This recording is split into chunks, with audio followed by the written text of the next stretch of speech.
6. 성도는 예수님의 흔적을 지니고 있는 사람입니다.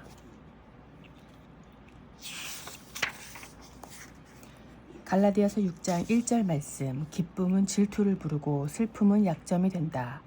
형제들아, 사람이 만일 무슨 범죄한 일이 드러나거든 신령한 너희는 온유한 심령으로 그러한 자를 바로잡고 너 자신을 살펴보아 너도 시험을 받을까 두려워하라. 성경은 즐거워하는 자들과 함께 즐거워하고 우는 자와 함께 울라고 선포합니다. 로마서 12장 15절 말씀. 과연 이것이 가능합니까? 세상에는 기쁨은 질투를 부르고 슬픔은 약점이 된다는 말이 있습니다. 기쁨을 나누면 질투가 생기고 슬픔을 나누면 뒷담화로 술 안주거리가 된다는 말입니다. 참 슬픈 말입니다만 부정할 수 없는 우리의 현실입니다.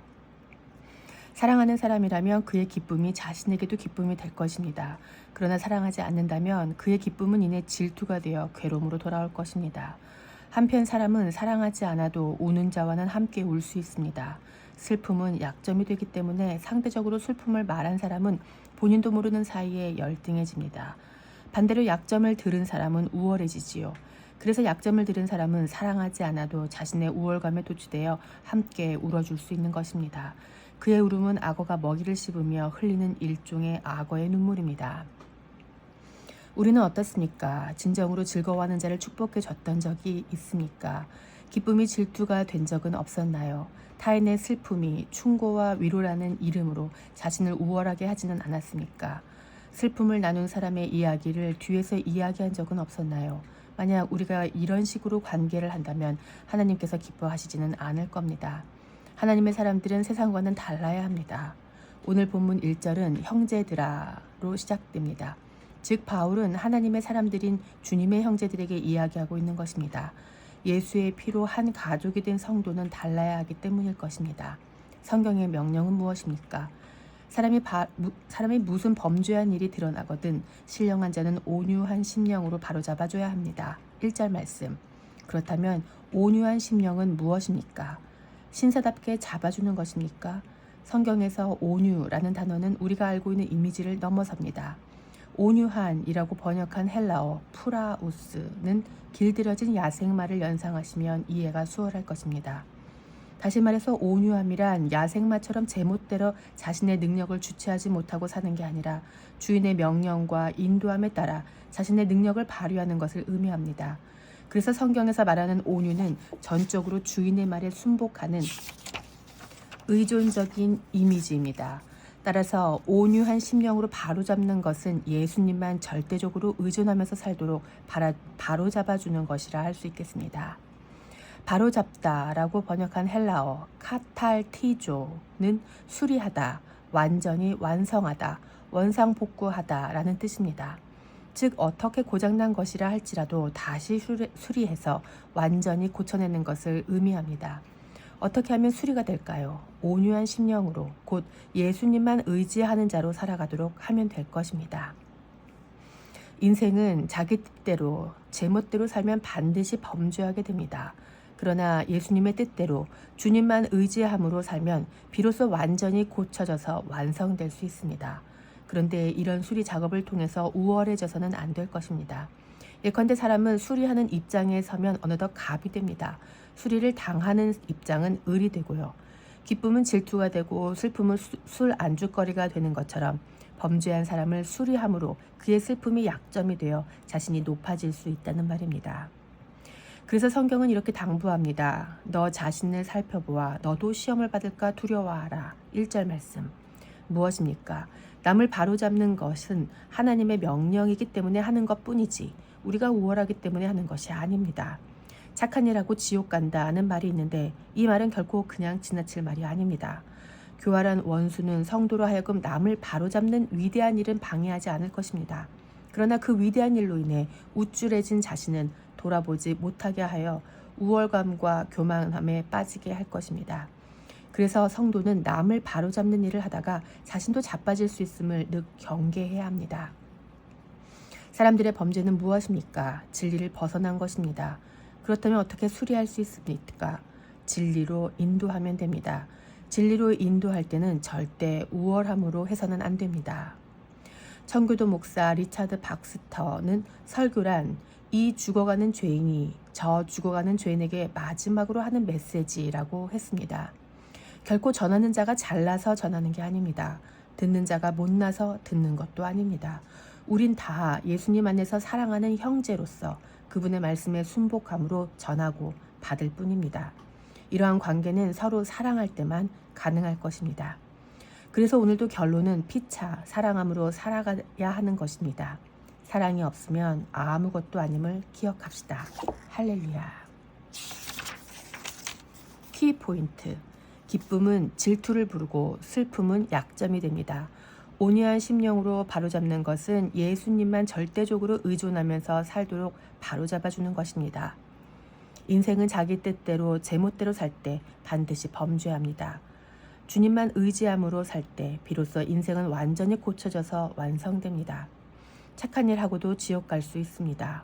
설교는 이 죽어가는 죄인이 저 죽어가는 죄인에게 하는 마지막 메시지입니다. 키 퀘스천. 왜 기쁨은 질투를 부르고 슬픔은 약점이 될까요? 성경에 이야기하는 온유는 무엇입니까? 바로 잡는 것은 어떻게 가능합니까? 원수의 교활함은 무엇입니까? 사람들의 범죄는 무엇입니까? 갈라디아서 6장 2절 말씀. 서로 짐을 지라. 너희가 짐을 서로 지라. 그리하여 그리스도의 법을 성취하라.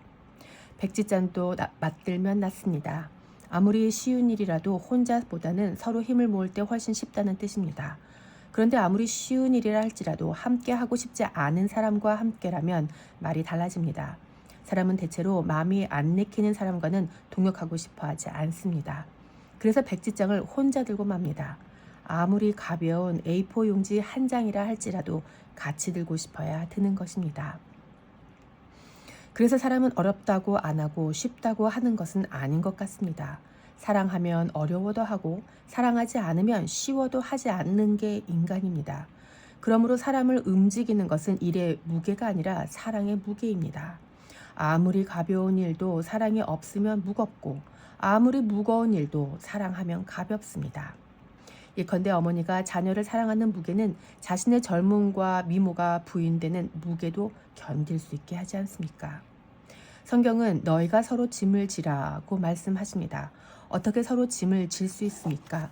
먼저 서로 사랑해야 합니다. 한쪽만 사랑하면 서로 질 수 없습니다. 서로 사랑할 때 서로 짐을 질 수 있습니다. 그리고 짐은 사랑하는 만큼 질 수 있습니다. 비 오는 날 한 우산을 쓰고 가는 사람들을 보면 누가 더 사랑하는지를 알 수 있습니다. 누구입니까? 두 사람 중에 비를 더 많이 맞는 사람입니다. 반드시 한쪽은 비를 덜 맞고 한쪽은 비를 더 맞게 됩니다. 사랑하는 사람이 한 방울이라도 비를 안 맞게 하려고 우산을 사랑하는 사람 쪽으로 든 것입니다. 그래서 우리 어머니의 어깨는 늘 비에 젖어 있었습니다. 아니 온몸이 다 비를 맞으셨습니다. 사랑하는 자식 비 맞으면 안 된다고. 짐을 들면 힘이 듭니다. 요즘에는 힘든 일은 잘 안 하려고 합니다. 그렇다면 요즘 같은 세상에 누가 힘을 들여 짐을 들 수 있겠습니까? 사랑하는 사람만 할 수 있습니다. 손해를 보는데도 손실이 있음에도 불구하고 사랑하기 때문에 짐을 드는 것입니다. 짐을 드는 이유, 짐을 들 수 있는 동력은 바로 사랑하기 때문입니다. 성경은 짐을 서로 지라고 말씀하셨습니다. 혼자 지는 게 아니라 서로 져야 합니다. 따라서 짐은 혼자서만 사랑하면 되는 게 아니라 서로 사랑해야 질 수 있는 것입니다. 서로 짐을 지면 그로 인해 그리스도의 법이 성취된답니다. 2절 말씀. 그리스도의 법은 무엇입니까? 생명의 성령의 법이며 곧 사랑의 법입니다. 예수님은 우리가 서로 사랑하면 이로써 우리가 예수님의 제자인 줄 알 것이라고 말씀하셨습니다. 요한복음 13장 34절 말씀. 이는 다른 말로 제자는 서로 짐을 져줌으로써 예수님의 제자됨을 공표한다는 말입니다. 우리가 서로 짐을 질 때 우리는 서로 사랑하고 있음을 피차 확인합니다. 그리고 세상은 그런 우리를 보며 예수님의 제자됨을 확인합니다. 세상은 우리가 예수님의 제자임을 알고 있습니까? 모른다면 그 이유는 무엇입니까? 서로 사랑하지 않기 때문이고 그래서 서로 짐을 지고 있지 않기 때문일지도 모릅니다. 나 살기도 바쁜데 내 코가 석잔데 오지랖 넓게 무슨 남의 짐까지 질 수 있겠습니까? 그러나 이런 말은 그리스도인에게는 어울리지 않습니다. 그리스도인 아니라면 상관없겠지만 오지랖 넓게 죄인을 사랑하신 예수님의 은혜를 경험한 성도에게는 가당치도 않은 말입니다. 성도는 누구의 짐이 무겁냐 관찰하며 살아야 할 것입니다. 늘 누구에게 가서 짐을 좀 들어줘야 하나 준비하고 있는 자가 바로 성도입니다. 언제든지 주님께서 말씀하시면 뛰어나가 짐을 들 수 있도록 말입니다. 피차 우리 성도들이 그렇게 살면 그들이 있는 곳은 하나님의 나라가 될 것입니다. 세상은 그런 모임을 보며 흠모할 것이고 그들을 가리켜 예수님의 제자라고 일컫게 될 것입니다. 오늘 하루도 피차 서로 사랑함으로 서로 짐을 지는 제자의 삶 잘 살아갈 수 있기를 예수님의 이름으로 축복합니다. 키포인트.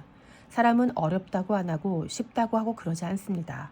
사랑하면 어려워도 하고 사랑하지 않으면 쉬워도 안 합니다. 짐은 서로 지는 것입니다. 서로 사랑해야 서로 짐을 질 수 있습니다. 성도가 서로 사랑할 때 예수님이 보일 것입니다. 키 퀘스천. 당신이 짐을 질 수 없는 이유는 무엇입니까? 성도는 무엇을 관찰하며 사는 자입니까? 갈라디아서 6장 3절 말씀. 최면, 믿음. 만일 누가 아무것도 되지 못하고 된 줄로 생각하면 스스로 속임이라. 마음을 속이면 마음이 편할 때가 있습니다. 예컨대 틀렸는데 맞았다고 생각하고 맞는데 아니라고 생각하면 당장의 마음은 편합니다. 그러나 잠시 후 반드시 몸과 마음이 불편하게 될 날이 옵니다. 성도는 반드시 이것을 기억해야 합니다. 모르는 곳을 찾아갈 때는 이 길이 맞을 거야 라고 지레 짐작하지 말고 시간이 걸리더라도 출발 전에 내비게이션을 찍어 봐야 합니다. 또 내일은 시험이 아닐 거야 라고 마음을 편히 먹고 게으름을 피운다면 낭패를 보게 될 테니 조금 불편하고 귀찮더라도 날짜를 확인하고 거기에 맞춰서 시험을 준비하는 게 좋습니다. 근거 없이 자기 좋을 대로 생각하면 당장 마음은 편할 수 있지만 결국엔 곤란한 지경에 이르게 됩니다. 그것은 최면이지 믿음은 아닙니다. 아닌 게 맞다고 생각하고 맞는데 아니라고 현실을 부정하는 것은 자신에게 최면을 거는 것입니다. 기독교 신앙에서 말하는 믿음은 이렇게 자신에게 최면을 거는 것이 아닙니다.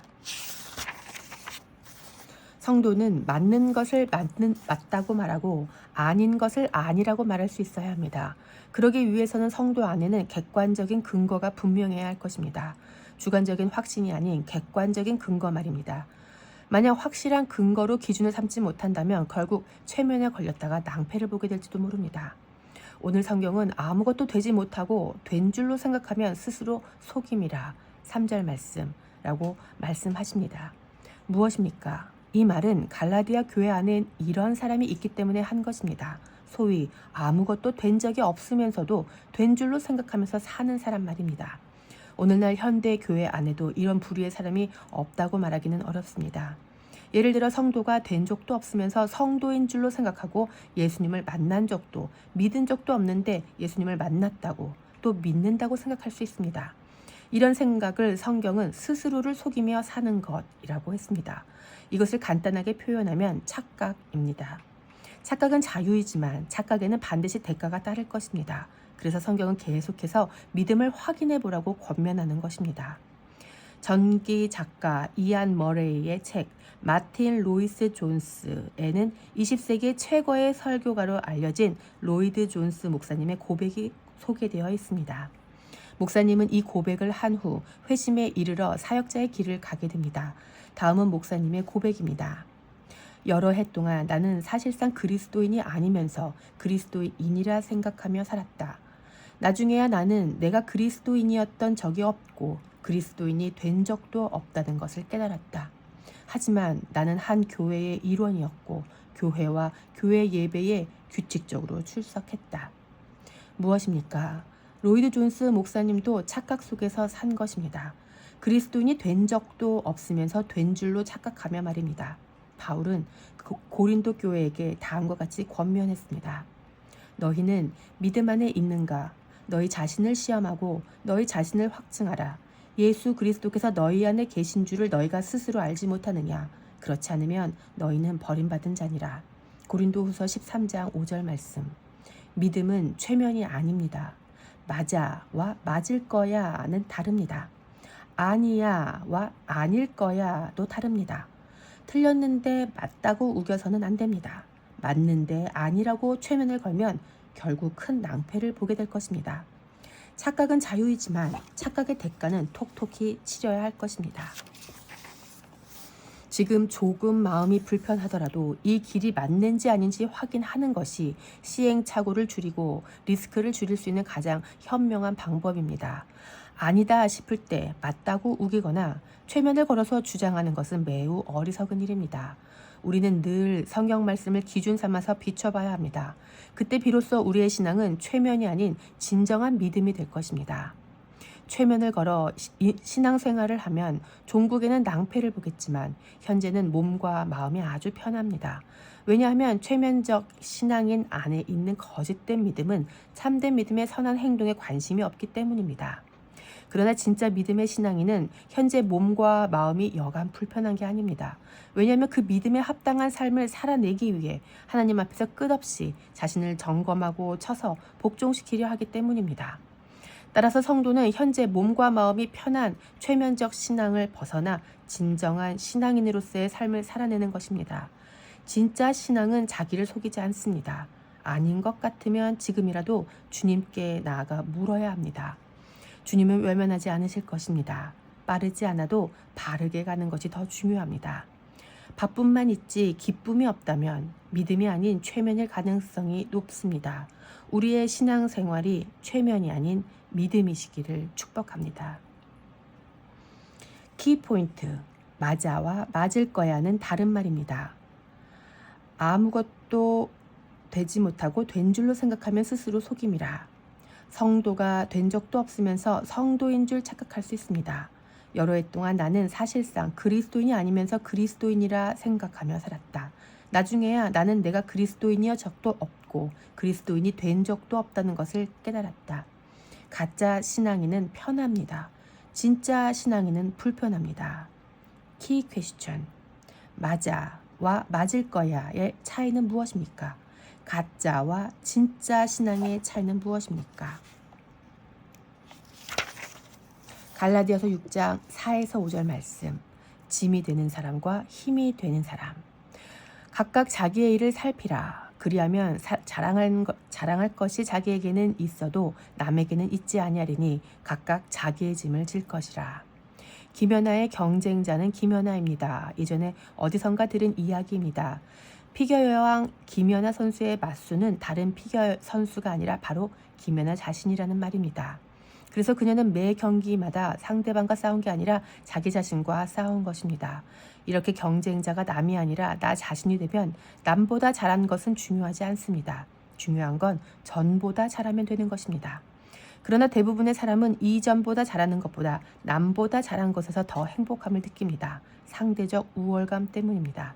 어떤 일을 잘 해낸다는 것과 상대방보다 잘 해낸다는 것은 심리적으로 전혀 다른 말입니다. 와세대 대학의 심리학과 교수 가토 다이조는 그의 책 비교하지 않는 연습에서 상대보다 잘 해낸다는 것은 신경직적 야심이지 자기 실현을 위한 노력이 아니라고 말했습니다. 삶의 목적이 타인보다 우월해지는 것에 있다면 이전보다 좋은 성적을 냈다 해도 만족하지 못할 것입니다.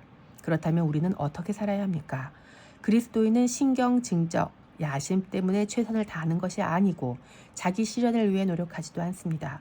그리스도인이 최선을 다하는 이유는 하나님의 명령이기 때문이고 또 그렇게 순종하는 것이 그리스도인의 사명이기 때문입니다. 그러므로 그리스도인의 기준은 타인이나 나 자신을 넘어 하나님께로까지 격상됩니다.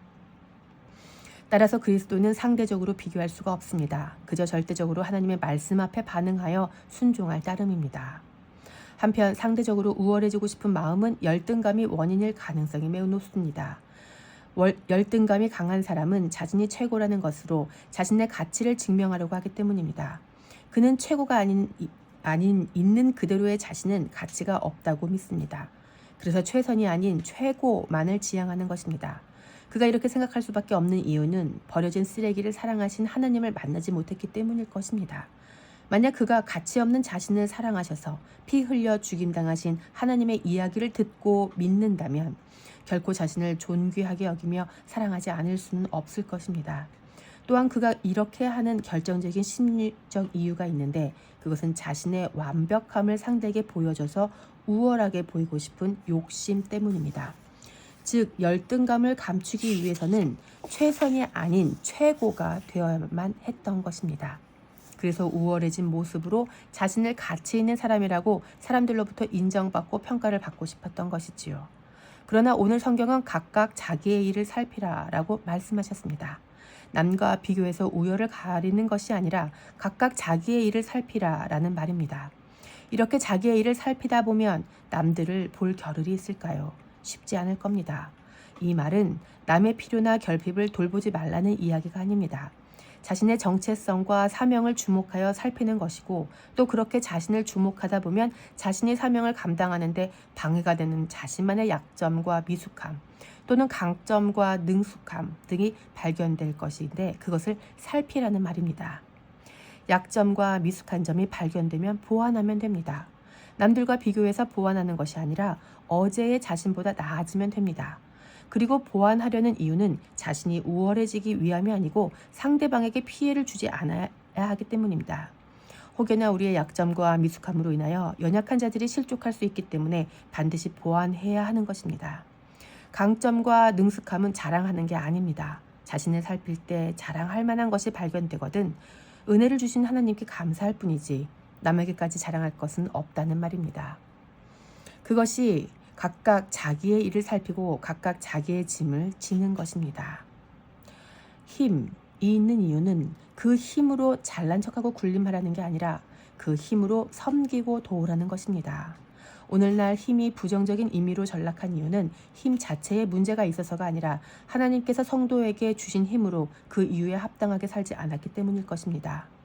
우리가 사는 삶의 현장에서 성도가 자기를 살펴서 상대방을 위해 미숙한 점은 보완하고 능숙한 점을 공유할 수 있다면 그곳에 하나님의 나라가 임할 것입니다. 명심합시다. 성도는 하나님과 이웃을 위해 존재합니다. 성도가 자신을 살피는 이유도 하나님과 이웃 때문입니다. 약점과 미숙함을 보완하는 것도 하나님과 이웃 때문이고 강점과 능숙함을 보유한 이유도 하나님과 이웃 때문입니다. 이것을 잃는다면 우리의 약점과 미숙함은 물론 강점과 능숙함마저 누군가의 짐이 될 것입니다. 성도는 누군가에게 짐이 아니라 힘이 되어야 할 사람입니다. 피차 각각 자기의 짐을 지고 자기의 일을 살펴서 하나님과 이웃을 사랑함으로 힘이 되었으면 좋겠습니다. 피차 그럴 수 있기를 소망하며 축복합니다. 키포인트 남보다가 아니라 전보다 잘하면 그만입니다. 각각 자기의 일을 살피라. 성도는 하나님과 이웃을 위해 존재합니다. 성도는 누군가에게 짐이 아니라 힘이 되어야 할 사람입니다. 키 퀘스천 성도가 미숙한 점을 보완해야 하는 이유는 무엇 때문입니까? 성도가 능숙한 점을 보유하고 있는 이유는 무엇 때문입니까? 갈라디아서 6장 6절 말씀 모든 것을 함께하라. 가르침을 받는 자는 말씀을 가르치는 자와 모든 좋은 것을 함께하라. 목사가 되고 나서 송구한 게 한둘이 아니지만 그 중에 성도님들로부터 대접을 받을 때가 특히 그렇습니다. 이를테면 제 돈 주고 사 먹을 수도 없는 고급지고 맛있는 음식을 대접받을 때가 종종 있는데 그럴 때면 송구함과 감사함이 동시에 몰려오는데 그때마다 진짜 목사로서 정신 차리고 잘해야겠다라고 마음을 다잡습니다. 또 한 가지 그런 자리는 늘 생각나는 사람이 있습니다. 사랑하는 사람입니다. 같이 와서 먹었으면 좋았겠다. 다음에 꼭 같이 와야지 하면서도 그렇게 잘 되지는 않습니다. 만약 좋은 레스토랑을 갔는데 같이 오고 싶은 분이 있다면 아마 그분은 사랑하는 사람일 것입니다. 반드시 우리는 사랑하는 사람과 좋은 것을 함께하고 싶기 때문입니다. 가르침을 받는 자는 말씀을 가르치는 자와 모든 좋은 것을 함께하라는 오늘의 이 말씀은 가르치는 자리에 서 있는 목회자가 어떻게 선포하느냐에 따라 매우 낯뜨거워질 수 있는 구절입니다.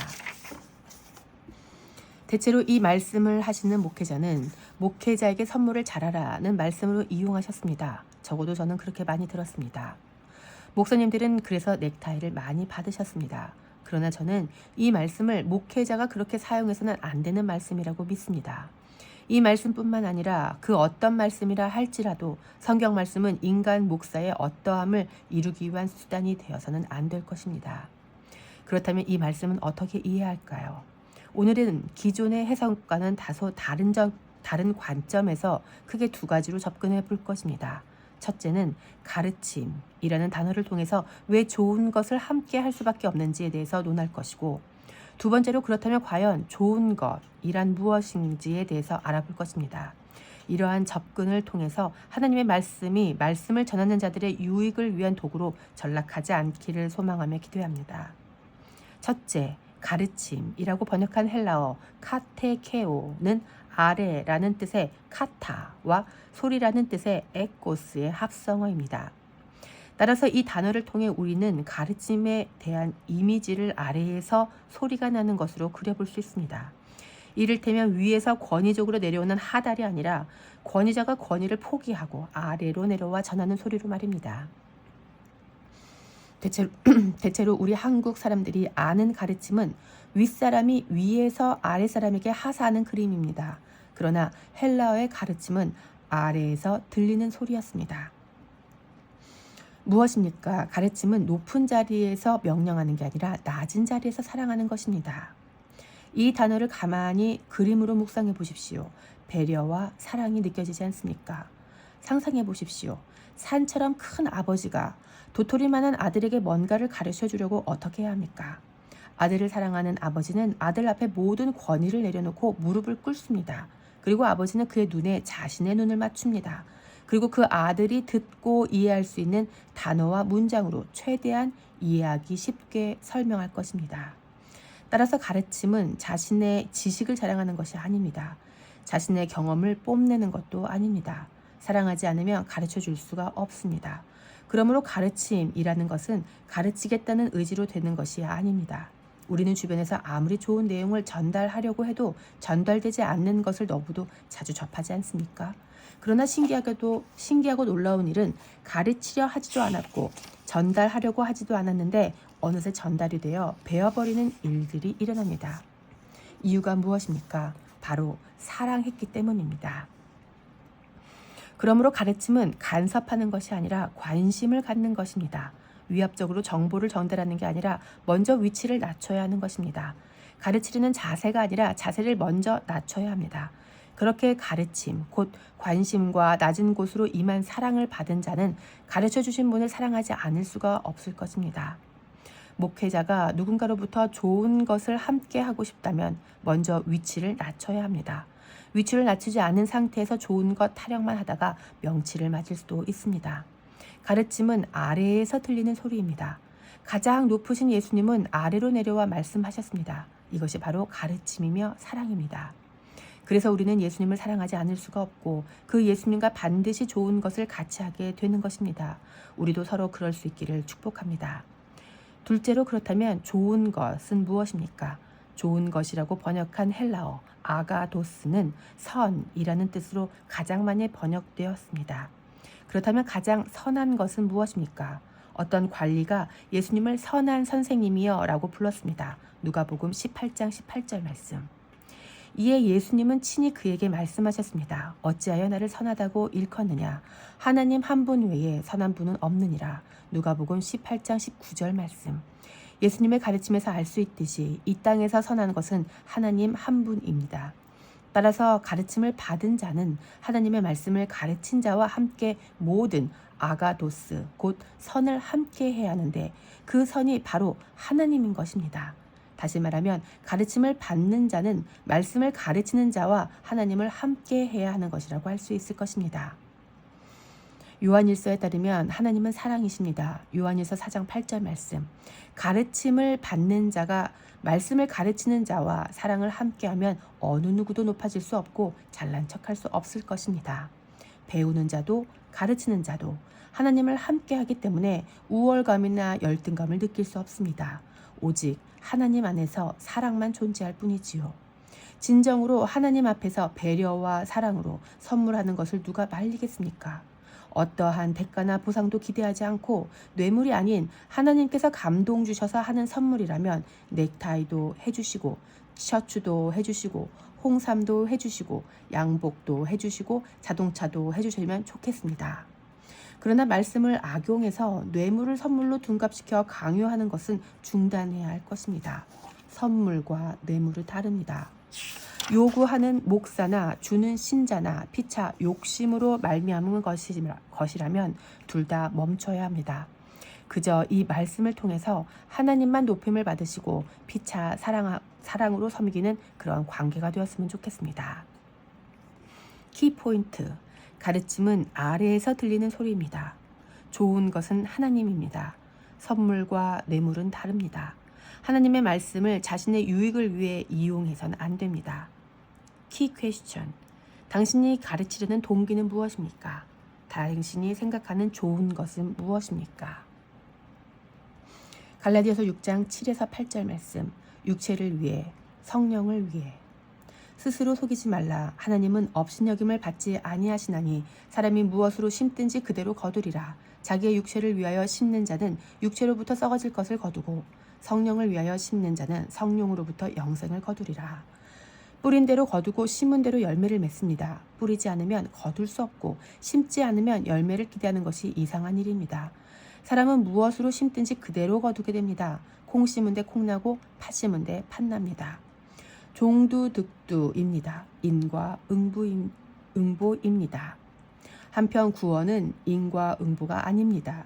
인간이 자신의 구원을 위해서 뿌린 것은 없습니다. 있다면 죄밖에 없습니다. 인간은 죄를 심었는데 열매는 의가 나왔습니다. 더러운 것을 심었는데 깨끗한 것이 나왔습니다. 썩은 것을 심었는데 살아있는 것이 나왔습니다. 세상에 이런 일은 없었습니다. 믿을 수 없는 일이 일어난 것입니다. 그래서 이건 놀라야 할 일입니다. 누가 이런 거룩한 장난을 치셨습니까? 바로 하나님이십니다. 인간은 썩은 씨를 심었는데 그걸 그대로 두면 썩을 열매가 맺혀지기 때문에 하나님께서는 손수, 생명의 좋은 것으로 다시 나게 하셨습니다. 따라서 구원에 있어서는 인과 응보가 아닙니다. 그저 은혜입니다. 우리는 선한 일을 하지 않았습니다. 선한 일마저도 자신을 위해서 했기 때문에 그것을 선하다고 평가받을 수는 없습니다. 인간은 그 어떤 칭찬도 받아서는 안 됩니다. 이제 그 한량없는 은혜를 받은 성도는 앞으로 자신을 위해서 심지 못합니다. 그것이 마땅합니다. 받은 은혜에 감사한 마음으로 성도가 살아간다면 앞으로는 자기를 위해서 심는 것이 결코 쉽지는 않을 것입니다. 오늘 성경은 육체를 위하여 심는 자는 육체로부터 썩어질 것을 거두고 성령을 위하여 심는 자는 성령으로부터 영생을 거두리라고 말씀하십니다. 이 말씀은 잘 이해해야 합니다. 만약 잘못 이해하면 육체를 위해서 실컷 심어놓고 성령을 위해서 심었다고 공갈 협박을 할 수도 있고 성령의 열매인 영생이 거두어지지 않으면 억울함에 이를 갈 수도 있기 때문입니다. 예컨대 영생을 거두는 것이 목적이 되어 무언가를 심는다면 그것은 성령을 위하여 심은 것입니까? 아니면 영생을 원하는 육체를 위해 심은 것입니까? 그것은 두말할 것 없이 육체를 위하여 심은 것입니다. 다시 말해 여전히 육체의 정욕이 남아있어서 영생을 누리고 싶은 마음에 성령을 위한다는 명분으로 심은 것뿐입니다. 그렇게 심는다면 성령으로 심었다고 해도 반드시 육체를 위해 썩어질 것을 거두게 될 것입니다. 이것을 반드시 이해할 수 있기를 바랍니다. 투자의 목적은 회수입니다. 성령을 위해서 심는 것은 투자가 아니라 사명이며 순종이며 사랑이어야 합니다. 사명과 순종과 사랑의 목적은 회수가 아닙니다. 받을 것을 기대하지 않습니다. 사랑은 자기의 유익을 구하지 않는다 하셨습니다. 고린도전서 13장 5절 말씀. 사명이기 때문에 하는 것이고 말씀하셨기 때문에 순종하는 것이고 사랑하기 때문에 심는 것입니다. 본전 생각이 나면 사랑이 아닌 투자입니다. 사명자는 순종자입니다. 투자자가 아닙니다. 그래서 예수님을 사랑하는 자는 회수를 기대하지 않습니다. 영생이라는 것을 회수하기 위해서 뭔가를 심는다면 그것은 투자이지 사랑은 아닙니다. 따라서 자신의 영생을 위해서 심는 것은 성령을 위해 심는다는 말과 같은 말이 아닙니다. 말 그대로 그것은 자신의 영원한 삶을 위해 투자하는 것에 불과합니다. 영생을 회수하기 위해 심는다면 그것은 성령을 위한 것이 아니라 영생을 소유하고 싶은 육체를 위한 것입니다. 이미 영생이라는 선물을 은혜로 받은 성도는 영생을 위해 심지 않습니다. 영생을 받았는데 또 받으려는 것은 지금 누리고 있는 영생이 시원치 않아서 더 나은 어떤 것을 기대하는 욕심이거나 아니면 아예 처음부터 받지 못한 것입니다. 욕심의 결국도 사망이고 불신앙의 결국도 사망입니다. 그래서 가장 중요한 것은 욕심이나 불신앙이 동기가 되어 심어선 안 되고 오직 성령을 위해서만 심어야 하는 것입니다. 구원받은 성도는 오직 성령을 위해서만 심습니다. 육체를 위해서는 심지 않습니다. 자신을 위해서 심지 않고 성령을 위해서 심습니다. 자신을 속이지 마십시오. 하나님은 속지 않으십니다. 하나님은 업심여김을 받지 않으십니다. 피차 성령에 의해 성령을 위해 심을 수 있기를 축복합니다. 키포인트, 구원은 인과응보가 아닙니다. 투자의 목적은 회수입니다. 사랑은 자기의 유익을 구하지 않습니다. 영생이라는 선물을 은혜로 받은 성도는 영생을 위해서 심지 않습니다. 영생을 받았는데 또 받으려는 것은 욕심이거나 아니면 받지 못했다고 믿고 있거나 둘 중 하나입니다. 키 퀘스천, 성령을 위해서 심는다는 것은 무엇을 의미합니까? 신앙생활이 투자가 될 수 없는 이유는 무엇입니까? 갈라디아서 6장 9절 말씀, 때가 이르면 거두리라. 우리가 선을 행하되 낙심하지 말지니 포기하지 아니하면 때가 이름에 거두리라. 육체를 위하여 심는 자는 썩어질 것을 거두고 성령을 위하여 심는 자는 성령으로부터 영생을 거둡니다. 거듭난 성도는 성령을 위하여 심는 자입니다. 그렇다면 성령을 위한다는 것은 무엇입니까? 우리 자신과 성령이 하나가 되었다면 나를 위한 것도 성령을 위한 것입니다. 반대로 성령을 위하는 것도 자신을 위한 것입니다. 둘이 하나로 합심, 곧 한마음이 되었다면 말입니다. 이 개념이 이해가 될 수 있기를 바랍니다. 그러나 대체로 이렇게 되지 않는 게 현실입니다.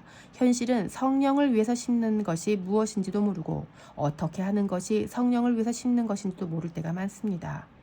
그렇다면 성령을 위해서 심는 것이 어려운 이유는 무엇입니까? 그 이유는 연합되지 않았기 때문입니다.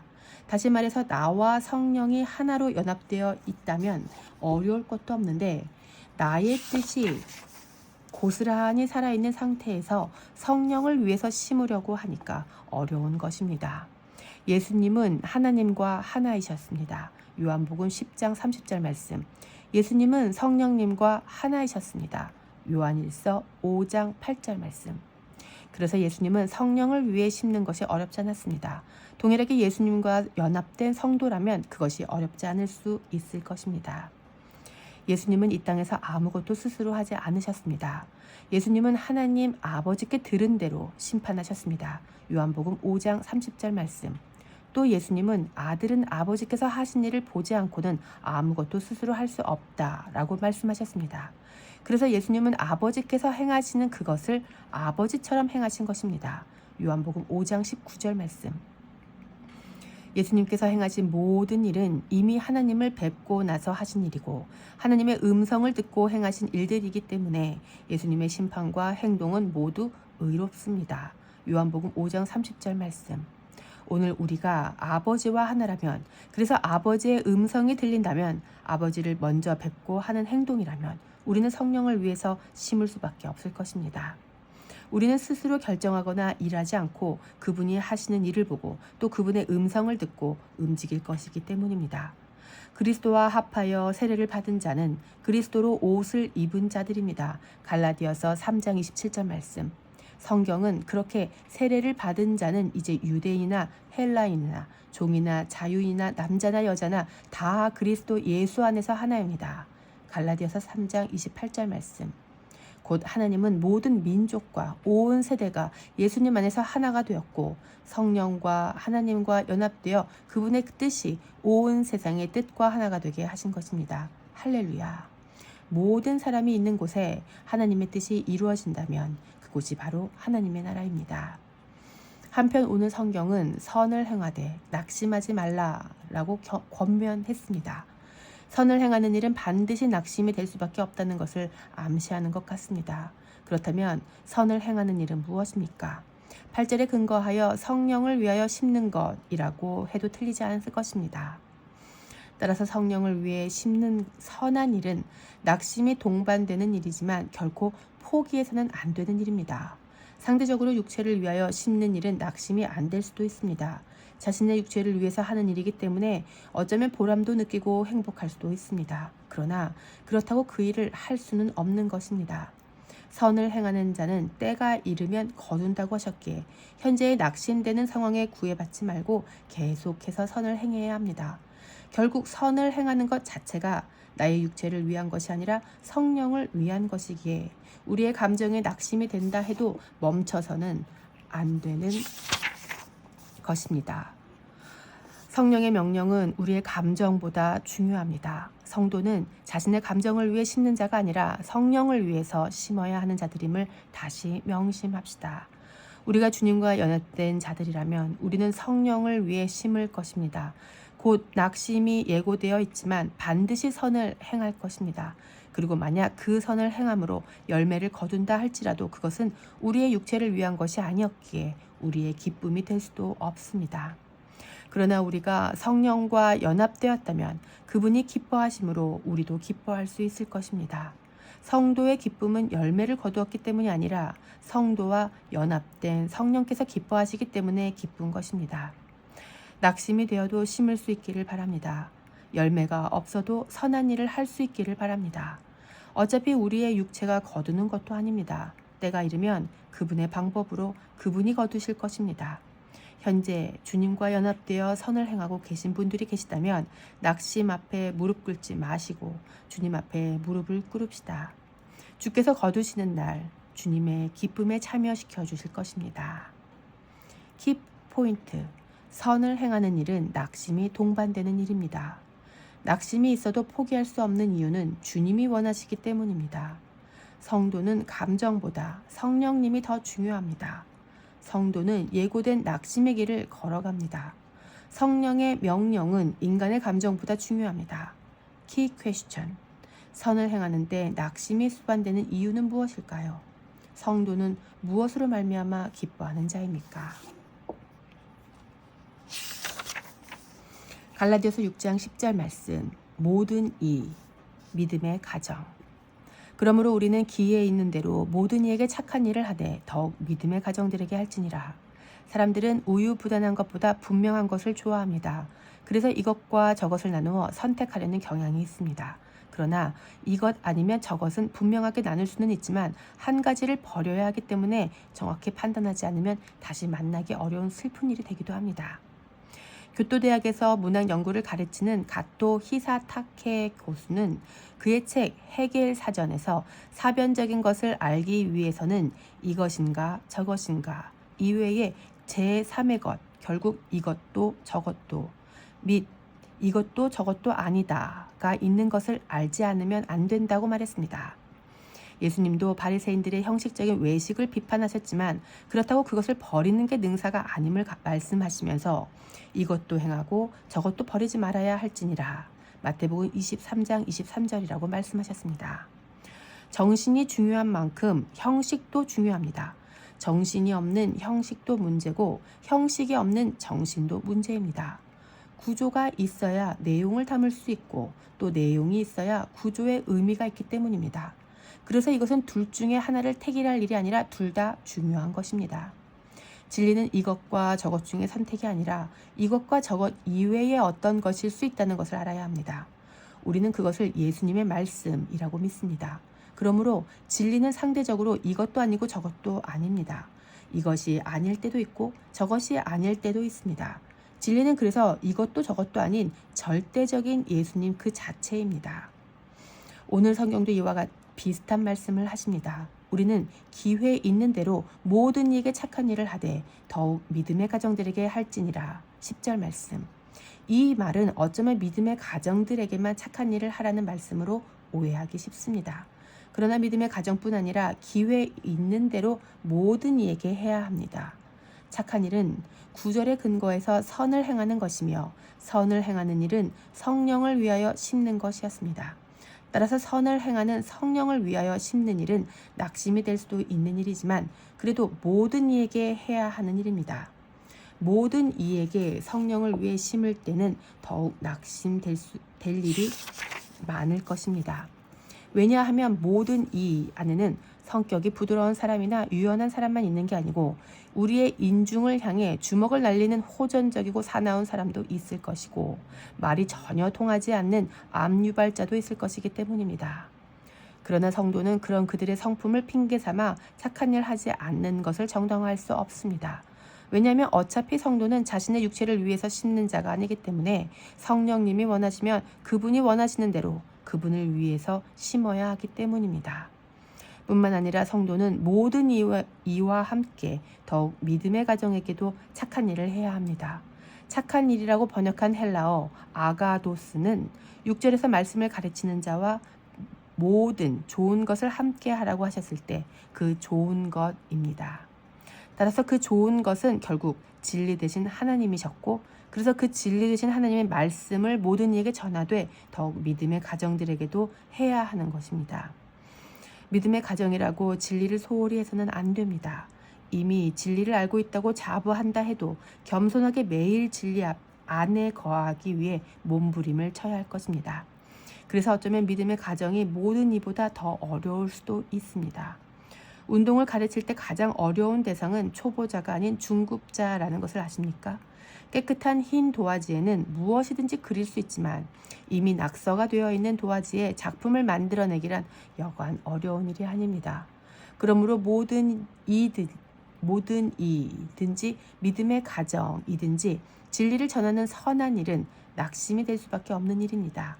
그럼에도 불구하고 성령을 위하여 심는 자는 그 일을 중단해서는 안 될 것입니다. 성령을 위해 심었다면 열매와는 상관없이 심어야 할 것입니다. 그리고 심을 때의 노고와 어려움도 심는 것에 방해가 될 수는 없습니다. 그 어떤 낙심의 상황이 온다 할지라도 착한 일, 곧 선을 행하는 일, 곧 성령을 위해 진리를 전하는 일이 계속된다면 이미 믿는 가족은 더욱 믿음 안에서 견고해질 것이고 믿지 않는 모든 이들은 믿음의 가정으로 편입될 것입니다. 그리스도인은 이 영광스러운 일에 부름을 받은 자들입니다.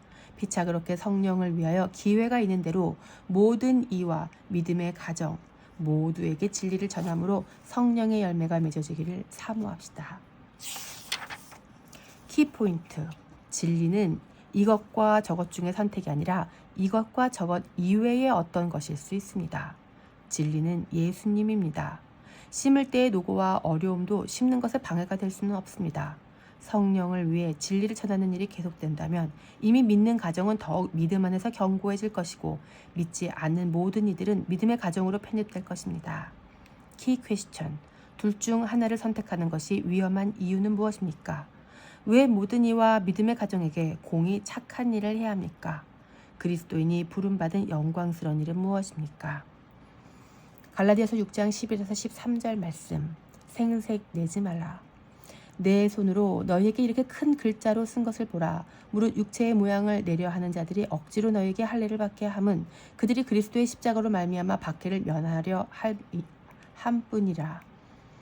할례를 받은 그들이라도 스스로 율법은 지키지 아니하고 너희에게 할례를 받게 하려 하는 것은 그들이 너희의 육체로 자랑하려 함이라.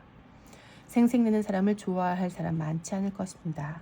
적게 일하고 많이 일한 것처럼 부풀려서 말하는 사람은 사랑하기 힘든 사람입니다. 일할 때는 보이지도 않다가 밥 먹을 때만 나타나는 사람 정말 꼴불견입니다.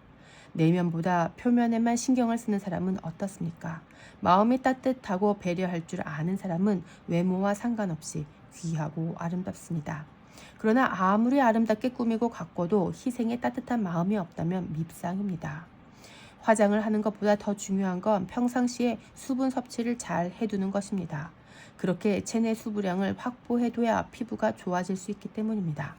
그뿐만 아니라 피부는 규칙적인 식습관과 건강하고 안정된 멘탈로 살 때 좋아집니다. 그러므로 표면적으로 아름다운 피부를 원한다면 피부 겉에다 화장을 하기 전에 피부 속에 좋은 것을 채워 넣어야 합니다. 그러나 갈라디아 교회 안에는 속모습보다 겉모습에 신경을 쓰는 사람들이 많았습니다. 그렇게 되면 상대적으로 속모습, 곧 내면에는 신경을 덜 쓰게 마련인데 불구하고 그들의 신경은 온통 보이는 데에만 쏠려 있었습니다.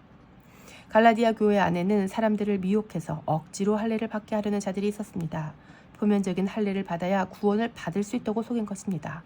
그런데 그들이 정작 그렇게 말한 이유는 십자가로 인한 박해를 면하기 위함이었습니다. 12절 말씀. 그들의 행동으로 우리는 두 가지를 새삼 알게 됩니다. 첫째는 당시나 지금이나 십자가가 모든 인류를 구원하는 구원의 도구임을 주장하면 박해를 받는다는 점입니다. 인간은 예나 지금이나 스스로의 공로를 배제한 채 십자가라는 흉측한 사형 제도에 자신의 구원을 맡기는 것을 미련하다고 생각합니다. 두 번째, 십자가는 고난과 죽음을 의미하는데 동서고금을 막론하고 고난과 죽음을 좋아할 사람은 없다는 점입니다. 당시 갈라디아 교회 역시 고난과 죽음을 원치 않았습니다. 그래서 그 십자가보다 덜 고난당하는 간편한 할례를 선택할 것입니다. No pain, no gain입니다. No cross, no crown입니다. 고난이 없이는 얻는 것도 없습니다. 십자가 없는 영광은 없습니다. 소위 공짜로 먹으려는 심보는 공짜로 구원을 받은 은혜의 백성에게 합당하지 않은 마음입니다. 은혜의 백성은 이제 대가를 지불합니다. 값을 지불하고 사신 하나님의 은혜를 받았기 때문에 이제는 그렇게 삽니다.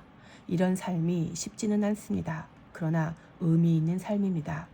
그리스도인은 쉬운 일과 의미 있는 일 중에 늘 의미 있는 일을 선택합니다. 쉽다고 선택하는 게 아니라 어려워도 의미 있는 길을 선택하는 것입니다. 그러나 육체의 모양을 내려는 자들은 박해를 피해 쉬운 길을 선택했습니다. 그래서 이들은 갈라디아 교회에게도 쉬운 길을 선택하라고 권면하고 그로 인해 자신들의 칭찬을 받으려고까지 했습니다. 결국에는 그들의 말을 듣고 할례를 받은 사람들은 그들의 자랑이 될 것입니다. 그래서 마치 할례를 한 그 사람을 구원한 것이 하나님이 아닌 할례인 듯 여겨져 그 할례를 추천한 사람이 바로 하나님의 자리까지 높임을 받게 되는 것입니다. 13절 말씀. 구원은 하나님과 어린 양께만 있음에도 불구하고 자신이 권면한 그 할례가 구원의 도구가 되어 또 그 할례를 권면한 자신이 구원자 노릇을 하는 것입니다.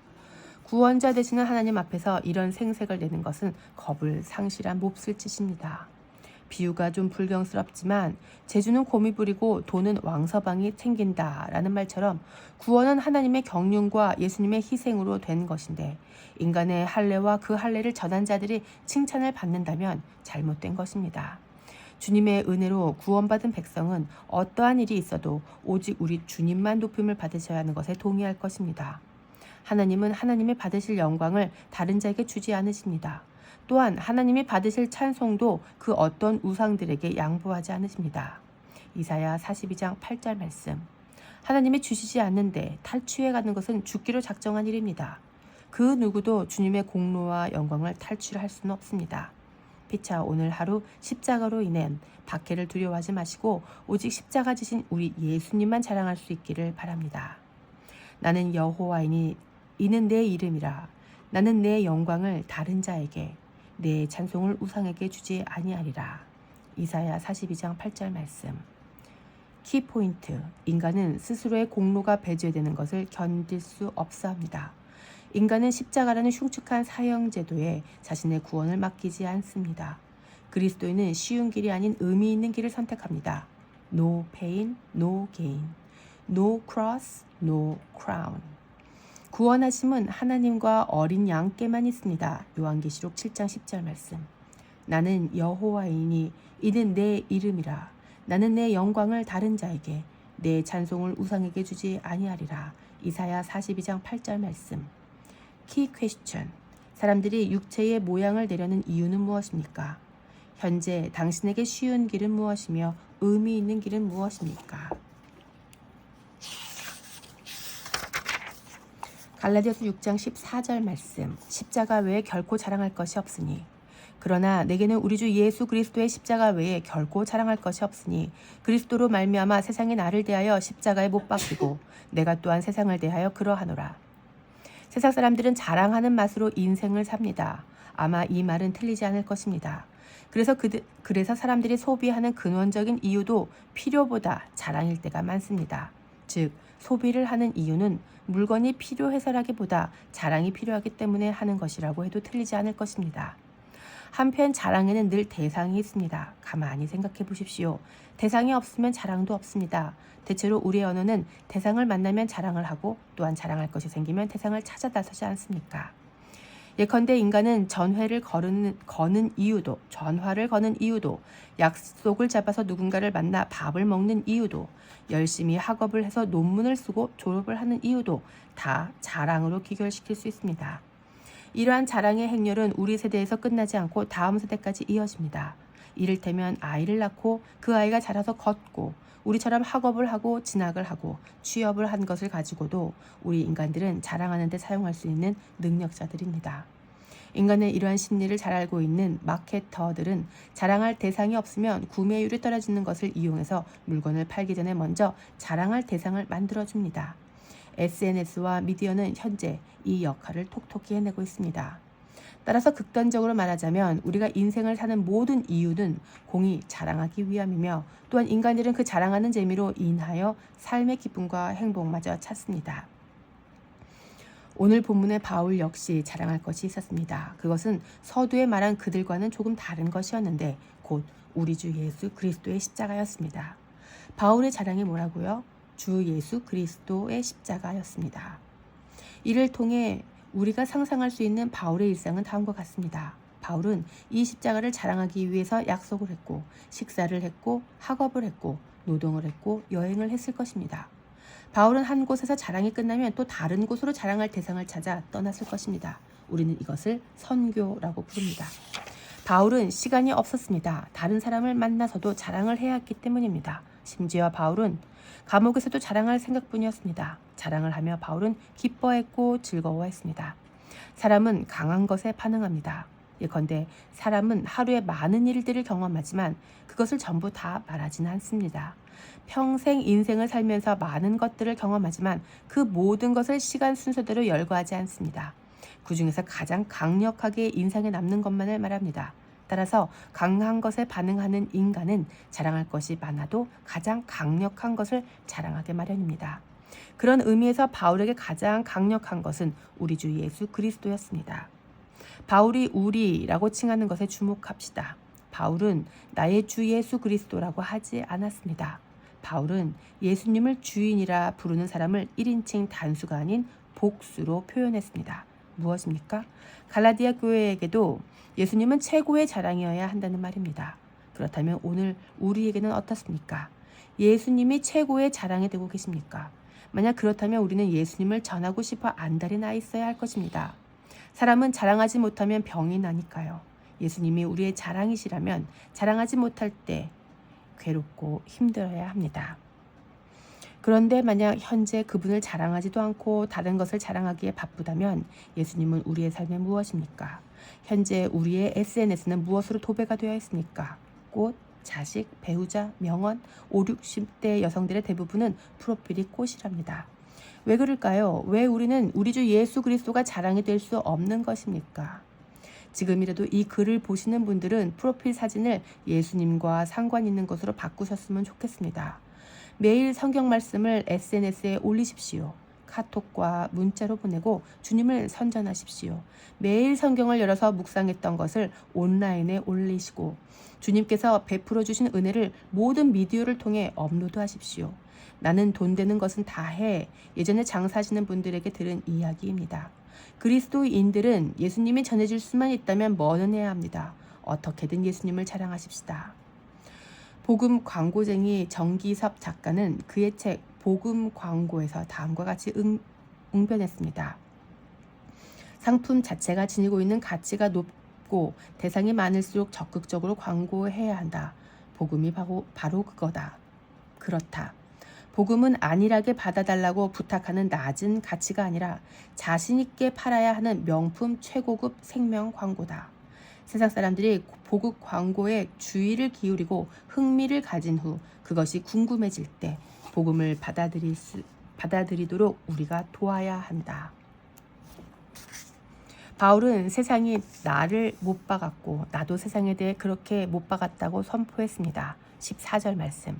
피차 못 박아 죽었기에 세상에는 자랑할 것이 없습니다. 그래서 이제는 살아계신 우리 주 예수 그리스도만 자랑할 유일한 분이 되십니다. 우리가 세상에서 그렇게 못 박힌 자로 살아간다면 우리는 자랑할 것이 주님 한 분밖에 없을 것입니다. 피차 예수님을 선전하고 자랑하는 맛으로 살아갈 수 있기를 축복합니다. 주님만이 우리의 자랑이십니다. 키 포인트. 무엇을 자랑하느냐가 곧 자신의 정체입니다. 사람은 강한 것에 반응합니다. 우리 주 예수 그리스도의 십자가 외에는 자랑할 게 없습니다. 키 퀘스천. 예수님을 자랑하지 못한다면 예수님은 당신에게 어떤 존재입니까? 당신의 SNS는 무엇으로 도배되어 있습니까? 갈라디아서 6장 15절 말씀. 새로 지으심을 받는 것만이 중요하니라. 할례나 무할례가 아무것도 아니로되 오직 새로 지으심을 받는 것만이 중요하니라. 영화 곡성의 명대사 무엇이 중요한디는 현대의 그리스도인에게도 매우 중요한 질문입니다. 무엇이 중요한지 모르고 신앙생활을 하면 큰 낭패를 보게 됩니다. 예컨대 사람들은 자기가 원하는 것이나 사회적 지위를 얻는 데는 열심을 내지만 정작 살면서 돌아보지 않는 진짜 중요한 것이 많습니다. 예를 들어 건강이나 가족 그리고 영혼의 문제입니다. 이것은 우리 인간들만 모르고 원수마귀는 다 아는 사실입니다. 영화 나니아 연대기의 원작자이며 기독교의 지성으로 알려진 C.S. 루이스의 책 스크루테이프의 편지에는 경험 많고 교활한 마귀 스크루테이프가 조카이자 초짜 악마인 웜우드에게 사람을 속이는 방법을 가르쳐주는 내용이 나옵니다. 사람들이 얼마나 어리석냐 하면 돈을 벌려고 건강을 해치고 그렇게 해서 번 돈을 다시 건강을 찾는 데 쓴단다. 그리고 건강을 찾을만 하면 죽을 때가 되지. 기뻐하렴 못 찾고 죽는 사람들이 더 많단다. 그러니 인간에게 고통의 문제를 주지 마라. 인간은 고통을 당하면 삶을 돌아본단다. 그리고 방향을 수정해버리지. 그러니까 인간을 잘 나가게 내버려둬라. 원하는 대로 다 잘되게 해둬. 그리고는 한 방에 보내버려. 오늘 우리는 무엇에 집중하며 살고 있습니까? 원수는 오늘도 우리에게 다가와 무엇이 중요한지 모르도록 속일 것입니다. 이를테면 고통이 없는 게 행복한 것이라고 속이고 돈만 많이 벌면 행복할 것이라고 속이고 그 돈으로 고통의 문제를 해결할 수 있는 것이라고 지금까지 속여왔고 또 속일 것입니다. 이뿐만 아닙니다. 신앙생활에서도 중요하지 않은 것에 목숨을 걸고 열심을 내게 하지만 진짜 중요한 것은 등한히 여기도록 속일 것입니다. 신앙생활에서 가장 중요한 것이 무엇입니까? 율법을 지켜서 복을 받는 것입니까? 아니면 신앙의 힘으로 마음의 안정을 찾는 것입니까? 둘 다 아닙니다. 만약 율법을 지켜서 복을 받는 것이라면 그것은 이슬람교입니다. 신앙생활을 통해 마음의 안정을 찾는 것이라면 그것은 불교입니다. 우리 그리스도교는 율법의 성취와 마음의 안정은 하나님의 선물로 받게 될 2차적인 선물 열매대로 간주합니다. 그런 것은 인간의 노력으로 획득하는 것이 아니라 하나님께서 자녀들에게 베풀어 주시는 은혜인 것입니다. 그렇다면 그리스도인에게 중요한 것은 무엇입니까? 그리스도인에게 있어서 무엇보다 중요한 하나님의 선물이 있다면 그것은 단연 거듭남의 선물입니다. 거듭나지 않은 상태에서 누리는 복과 안정은 사상 누각에 불과하기 때문입니다. 오늘 성경은 새로 지으심을 받는 것만이 중요하다라고 선포했습니다. 아무리 많은 돈을 벌어도 거듭나지 않으면 아무것도 아닙니다. 아무리 건강하고 영향력이 있어도 거듭나지 않으면 아무것도 아닙니다. 돈 많고 유학파에 인품도 도덕적인 니고데모가 그 대표적인 사람입니다. 지으심이라고 번역한 헬라어 크티시스는 창조, 설립의 뜻입니다. 따라서 새롭게 지으심을 받는 것은 다시 새롭게 창조되는 것이며 다시 새로운 건물로 지어지는 것을 의미합니다. 낡은 건물은 새롭게 페인트 칠만 해서 살 수는 없습니다.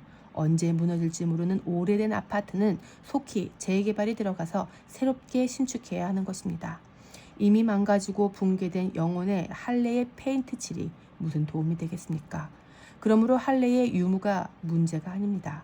마음의 할례를 통해서 우리의 옛사람이 완전히 파괴되고 새 사람으로 다시 지어져야 합니다. 그러므로 신앙생활은 다시 태어나는 것이 가장 중요한 문제입니다. 따라서 하나님의 은혜 중 가장 최고의 은혜는 다시 지어지는 은혜입니다. 무엇보다 다시 태어나서 새로운 아버지 밑에서 새로운 삶을 사는 것, 이것이 가장 중요합니다. 이미 태어나셨다면 이제부터는 자라나야 합니다. 대체로 우리의 미래는 우리가 과거에 먹은 것대로 됩니다. 예컨대 기름진 음식과 몸에 좋지 않은 불량식품을 먹은 사람은 반드시 아픈 미래를 만나게 됩니다. 우리의 몸이 그렇듯이 우리의 영혼도 먹는 대로 될 것입니다. 어쩌면 우리가 보고 듣는 모든 것이 먹는 것입니다. 무엇을 먹느냐가 우리의 미래를 결정하듯 하나님의 은혜를 사모하며 오늘도 은혜의 말씀을 먹는다면 우리의 미래는 건강하게 지어질 것입니다. 이제 새로운 하나님 아버지 밑에서 자란 자녀는 좋은 것을 먹고 보고 들을 수밖에 없습니다.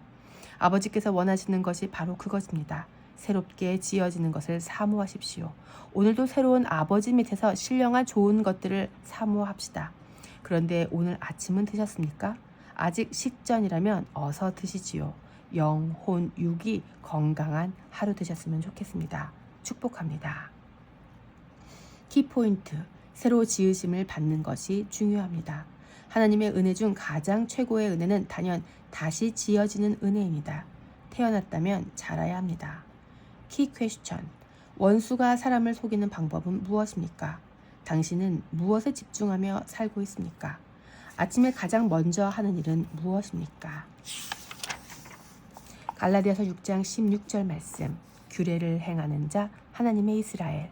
무릇 이 규례를 행하는 자에게와 하나님의 이스라엘에게 평강과 긍휼이 있을지어다. 바울의 서신의 주어를 주목하면 너희와 우리가 나옵니다. 대체로 너희는 편지의 수신자로서 이방교회, 곧 이방인이면서 예수님을 믿고 교회로 부름을 받은 자들이고, 우리는 발신자로서 바울을 포함하여 유대인이면서 예수님을 믿는 자들을 일컫습니다. 바울은 유대인이지만 이방인의 그릇으로 부름을 받았습니다. 유대인으로서 이방인에게 복음을 전하는 것이 유대인에게는 결코 쉬운 일이 아닙니다.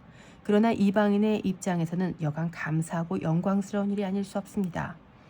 서구의 선교사님들이 미개한 조선의 복음을 전해주신 것으로 비교를 하면 적절할까요?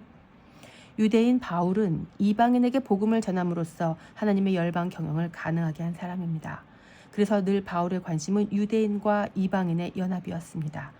바울은 이방인도 또 유대인도 예수 그리스도 안에서 하나가 될 수 있다는 것을 알아버렸기에 이 복음을 전하는 데 힘을 썼던 것입니다. 오늘 본문에서도 바울은 두 부류 모두를 축복하고 있습니다.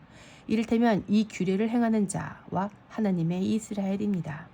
여기서 이 규례를 행하는 자는 할례와 무할례의 개념을 초월하여 그리스도 안에서 새로 지음을 받은 이들을 뜻할 것입니다. 주로 이방인이 대상이 될 것입니다.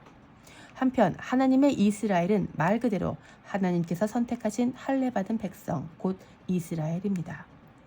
이방인이 하나님의 자녀가 되기 위해서 할례는 아무런 공로가 없습니다. 할례는 하나님의 자녀가 되는데 전혀 아무런 효험이 없습니다. 할례를 받고 안 받고는 상관이 없다는 말입니다. 동일하게 이미 할례를 받은 하나님의 이스라엘, 곧 유대인 역시 할례를 받았다고 하나님의 자녀로 확정되는 것도 아니고, 할례를 받았기 때문에 하나님의 자녀가 누락되는 것도 아닙니다. 중요한 것은 예수님 안에서 새로 지어지는 것입니다. 그래서 바울은 이 둘을 공히 축복하고 있는 것입니다. 이방인도 유대인도, 유대인도 이방인도 모두 예수님 안에서 새로 지으심을 받는 것이 중요한 것입니다. 오늘 우리는 어떻습니까? 이방인인 우리는 새로 지어졌습니까? 이방인인 한국교회는 할례는 아니지만 종교적 행위로 우리의 신분이 확정되었다고 착각할 때가 많습니다. 혹시 우리도 할례와 같은 어떤 증표나 행위, 지금까지 쌓아온 종교 생활을 통해 우리의 신분과 내세의 주소를 긍정적으로 생각하고 있지는 않았는지 돌아볼 수 있기를 바랍니다.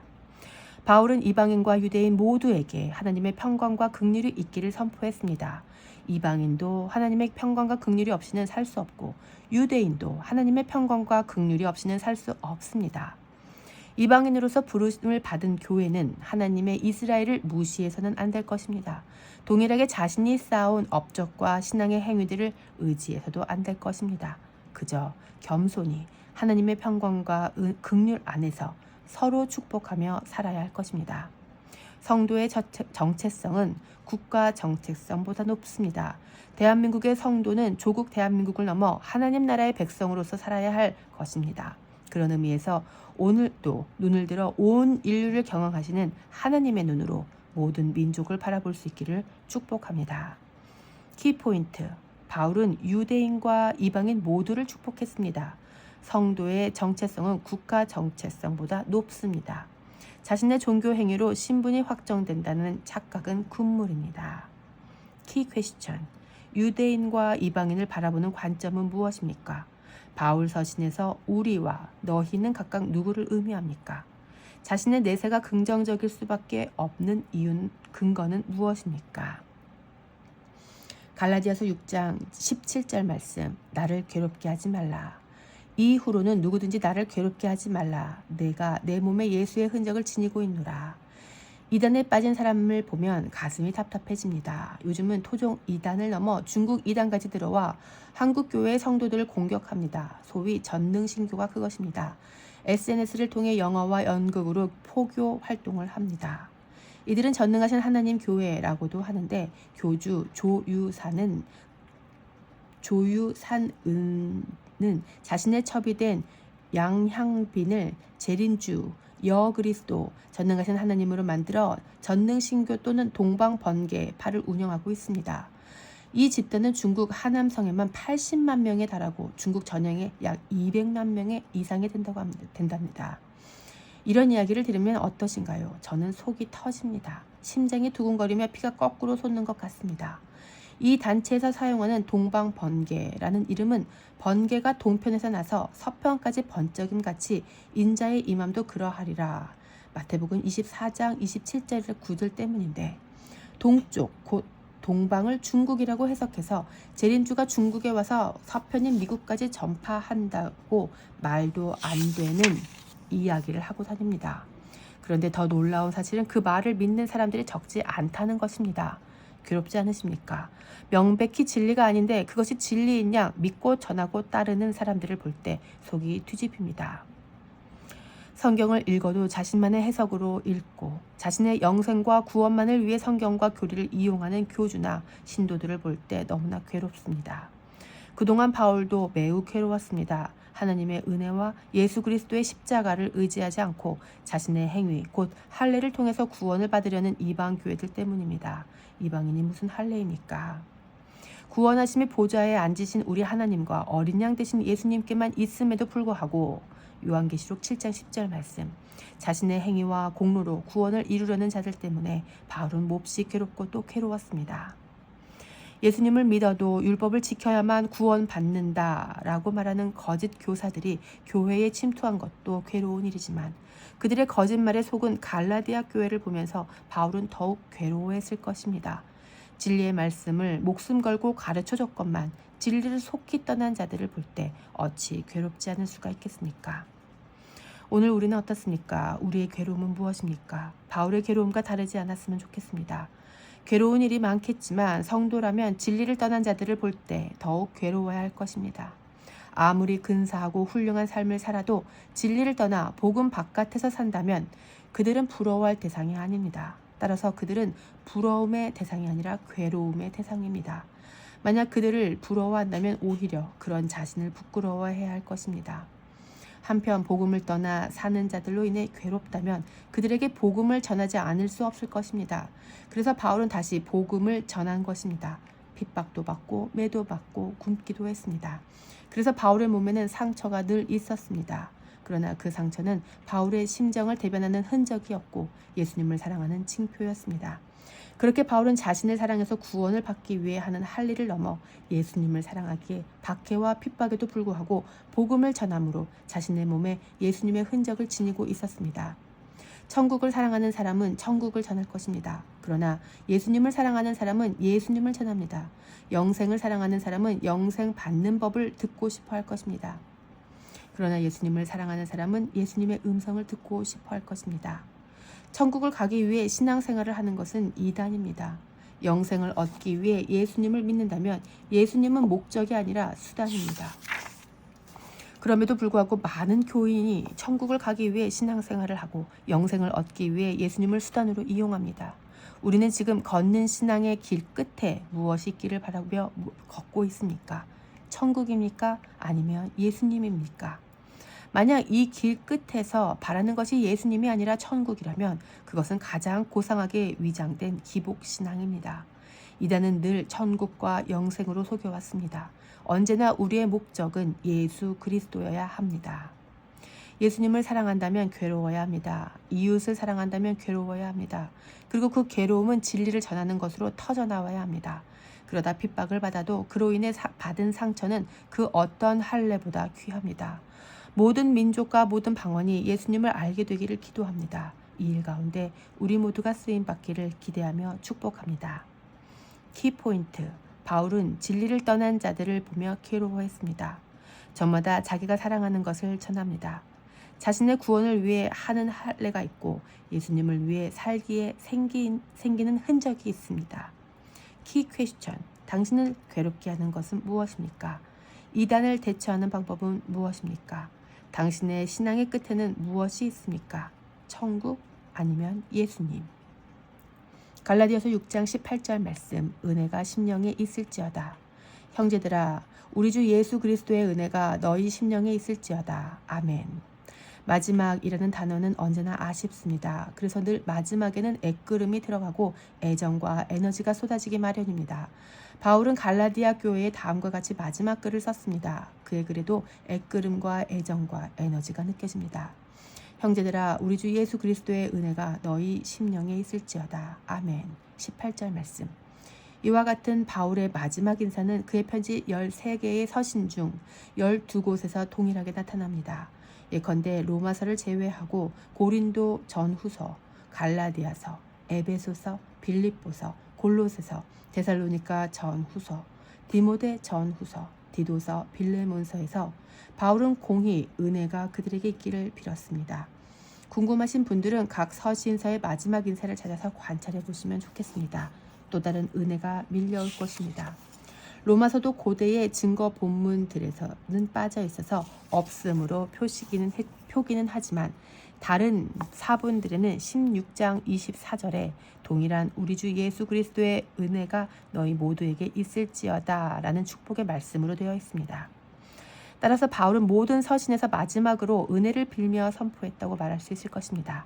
이를테면 애끓는 마음으로 애정을 담아 자신 안에 있는 모든 에너지를 한 단어를 통해 전한 것입니다. 그것이 무엇입니까? 바로 하나님의 은혜입니다. 왜냐하면 바울은 은혜가 없이는 아무것도 할 수 없다는 것을 알기에 자신의 편지가 끝날 때 반드시 은혜를 선포한 것입니다. 아무리 진정성 있고 설득력 있게 편지를 써도 하나님의 은혜가 없이는 아무것도 아닙니다. 글을 쓰는 사람은 진정성 있고 설득력 있게 글을 써야 하겠지만 그보다 먼저는 늘 은혜를 구해야 할 것입니다. 바울은 고백했습니다. 내가 모든 사도보다 더 많이 수고하였으나 내가 한 것이 아니요 오직 나와 함께 하신 하나님의 은혜로라. 고린도전서 15장 10절 말씀. 무엇입니까? 그는 자신의 사역이 하나님의 은혜라고 이야기하는데 그 은혜의 구체적인 내용은 다름 아닌 나와 함께 하신입니다. 무엇이 은혜입니까? 하나님이 함께 하시는 것이 은혜입니다. 바울은 그렇게 하나님과 동행했습니다. 엄밀히 말하면 하나님이 늘 바울 곁에 동행해 주신 것입니다. 이것이 바울에게는 은혜였습니다. 그래서 바울은 자신이 이제는 편지도 못 쓰고 만나지도 못하지만 자신과 늘 동행해 주셨던 그 은혜의 주님께서 편지의 수신자들에게도 동일하게 함께 해 주시기를 바라는 마음에서 은혜가 있기를 선포한 것입니다. 목포에서 사역할 때 사랑하는 개들이 있었습니다. 개들의 이름은 밀크와 자연입니다. 진돗개와 풍산개입니다. 저의 소확행은 새벽 예배 후 밀크와 자연을 산책시키고 전날에 싸둔 똥을 치워주고 밥을 챙겨주는 것이었습니다. 하루는 녀석들이 밥을 주려는데 밥그릇이 보이질 않았습니다. 한참을 찾아보니 개집 안 구석에 깊이 들어가 있더군요. 저는 개밥을 줘야 했기에 하는 수 없이 개집 안으로 들어가야 했습니다. 중형견이었기 때문에 사람이 들어갈 만한 곳은 아니었는데 그래도 밥그릇을 향해 어깨와 목을 구겨 넣었습니다. 들어가는 순간 잘못됨을 직감했습니다. 개집 안에는 냄새가 심각했습니다. 개똥과 털뭉치도 여기저기 널려 있었습니다. 그래도 밥을 먹여야겠기에 들어갈 수밖에 없었습니다. 그런데 그때 지나가시던 교회 성도님이 개집 안에 있는 저를 보시고 한마디를 하셨습니다. 와, 엄마, 우리 목사님 개 되게 좋아하시네. 성도님들의 말씀을 듣는 순간 예수님께서 왜 제 안에 거하시는지를 그냥 알아버렸습니다. 예수님 나 되게 좋아하셨네. 예수님은 계집보다 더 더러운 냄새나는 제 집을 집 삼아서 사시겠다고 들어오셨습니다. 예수님은 저를 사랑하신 것입니다. 사랑하지 않으면 못하는 일입니다. 예수님은 생명에 밥을 먹이고 살려내야 하셨기에 냄새가 나고 더러워진 제 안에 들어오실 수밖에 없었던 것입니다. 오늘 우리 교회들이 받은 은혜는 무엇입니까? 성도가 받은 선물은 무엇입니까? 거룩하고 유일하신 하나님이 더럽고 냄새나는 인간에게 들어와 사시는 것입니다. 우리 안에 들어오신 예수님을 만나고 싶으신 분들은 계집 안에 꼭 한번 들어가 보시기를 권면합니다. 오늘로써 갈라디아서 묵상이 끝이 납니다. 이제 언제 다시 갈라디아서 묵상을 하게 될지 모르지만 우리 모두에게도 이 하나님의 함께하심, 곧 은혜가 있다면 우리는 어떤 말씀 가운데서도 주님을 만나 뵐 수 있을 것입니다. 애끓는 마음으로 애정과 에너지를 쏟아 간구하며 선포합니다. 우리 주 예수 그리스도의 은혜가 각 나라와 민족과 방언과 온 땅의 거민들 위해 충만하게 있을지어다. 말씀이 육신이 되어 우리 가운데 거하심에 우리가 그의 영광을 보니 아버지의 독생자의 영광이요 은혜와 진리가 충만하더라. 요한복음 1장 14절 말씀. 키포인트. 바울의 마지막 한마디는 결국 은혜였습니다. 우리 주 예수 그리스도의 은혜가 너희 심령에 있을지어다. 은혜는 하나님이 함께 하시는 것입니다. 키 퀘스천. 은혜의 또 다른 이름은 무엇입니까? 마지막 날에 사랑하는 사람들에게 하고 싶은 말이 있다면 무엇입니까? 예수님께서 당신 안에 거하시는 이유는 무엇입니까?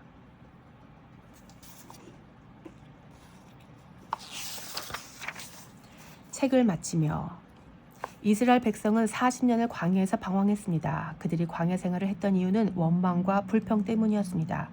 그들이 원망하고 불평했던 내면의 동기는 두려움 때문이었습니다. 그들은 무엇이 두려웠던 것입니까? 죽음입니다. 성경은 사랑 안에는 두려움이 없고 온전한 사랑이 두려움을 내쫓는다. 요한일서 4장 18절이라고 말하셨는데 그런 면에서 이스라엘은 하나님을 사랑하지 않았습니다. 이스라엘 백성의 사랑 없음은 두려움을 낳았고 그 결과 40년 동안 광야 생활을 하게 되는데 더욱 충격적인 것은 그들의 사랑 없음으로 인하여 자녀들도 40년간 광야에서 방황을 하게 된다는 점입니다. 민수기 14장 33절입니다. 너희의 자녀들은 너희 반역한 죄를 지고 너희의 시체가 광야에서 소멸되기까지 40년을 광야에서 방황하는 자가 되리라. 무엇입니까? 부모 세대의 잘못된 신앙이 다음 세대를 방황하게 하는 원인이 된 것입니다. 우리의 다음 세대가 방황하지 않기 위해서라도 먼저 된 사람들은 바른 신앙생활을 해야 할 것입니다. 다음 세대가 방황 없이 바른 방향으로 나아가기를 바란다면 바라기는 40쯤의 부모 세대는 더욱 하나님 한 분만 사랑해야 할 것입니다. 부디 우리 모두 40이라는 시기에 복음으로 인해 모든 방황이 끝나고 다음 세대 역시 방황 없이 바른 방향으로 달려나갈 수 있기를 기대하며 축복합니다. 갈라디아서 1장 1절부터 6장 18절까지 매일 새벽 기도 후에 묵상하고 글을 쓸 수 있어서 행복했습니다. 하나님의 말씀을 마음껏 읽고 쓰고 선포할 수 있는 자유로운 나라에서 살고 있는 것이 얼마나 큰 복인지 새삼 깨달았습니다. 이 자유가 언제까지 지속될지 모르기에 하루하루가 더욱 소중하고 감사합니다. 첫 사역지였던 동두천에서 목포로 임지를 이동할 때 동두천에 성도님들이 편지를 써주셨습니다. 특히 매주 화요일 미군분대 캠프 KC에서 말씀을 전하며 만난 군인들이 써준 손편지는 아직도 잊지 못합니다. 저는 그들의 편지를 성급히 읽을 수가 없었습니다. 그래서 먼저 샤워를 하고 조명도 노란 불빛으로 맞춰두고 좋아하는 음악을 틀었습니다. 그리고 커피까지 내려놓고 편지를 폈습니다. 그런데 저는 그 편지를 다 읽을 수가 없었습니다. 편지를 써주신 한 분 한 분이 생각나고 그들과 함께 했던 기억들이 생각이 나서 저도 모르게 코가 아프면서 얼굴이 찡그려지고 이내 눈에서는 눈물이 흘러나왔습니다. 목포에서 서초동으로 임지를 옮길 때도 목포의 고등부 학생들과 선생님들이 사진첩에 사진과 편지를 주셨는데 그것도 다 보지 못했습니다. 너무 많이 울어서 눈이 매우 아팠습니다. 하나님은 제게 그때 그 일을 통해서 성경을 읽는 이유와 방법에 대해서 가르쳐 주셨습니다. 저는 편지를 설교하기 위해 읽지 않았습니다. 공부하기 위함도 아니었고 인생을 잘 살아보기 위함도 아니었습니다. 편지에 형광펜으로 줄을 긋고 표시를 하지도 않았습니다. 단지 그 편지를 써주신 분들을 느끼고 생각하고 그리워하면서 사랑할 뿐이었습니다. 편지를 다 읽지도 못하고 웃다 울다 했고 못다 본 편지는 그리울 때마다 다시 꺼내보고 또 봤습니다. 성경은 그렇게 읽어야 하는 것이었습니다. 하나님을 느끼고 기억하며 그리워하면서 사랑함으로 말입니다. 하나님으로 인해 웃고 울며 그리울 때마다 다시 꺼내보고 또 꺼내보면서 말입니다. 그런데 저는 그때까지 설교하기 위해서 성경을 열었고 하나님을 느끼거나 생각하거나 그리워하기보다 저를 위해서만 읽었습니다. 때로는 읽기 싫으면 읽지도 않았습니다. 부끄럽지만 제가 이런 이야기를 하는 이유는 제가 했던 실수를 여러분들은 하지 않으셨으면 하는 마음 때문입니다. 어느덧 40, 어떤 이는 50, 누군가는 60, 우리는 정말 분별력 있게 살고 있습니까? 진리 안에서 구별된 성도로 살아가고 있습니까? 성경 안에서 사랑하는 하나님을 만나게 된다면 우리는 세상에서 분별력 있게 살 수 있을 것입니다. 각자 감당하기 힘들고 어려운 일들이 없지 않겠지만 사랑하는 하나님이 계시고 그 하나님과의 관계가 계속 이어지고 있다면 힘들어도 견뎌낼 수 있을 것입니다. 과거에 한 스포츠 기자는 전설의 복서 무하마드 알리에게 하루에 윗몸 일으키기를 몇 번 하냐고 물었답니다. 알리는 기자에게 나는 아픔이 느껴지기 전까진 세지 않는다라고 말했답니다. 전설의 복싱 선수는 고통이 오기 전까지의 개수는 세지 않았습니다. 그는 고통이 느껴질 때부터 숫자를 셌습니다. 알리는 고통을 통과한 카운트 하나하나를 통해 강해질 수 있었던 것입니다.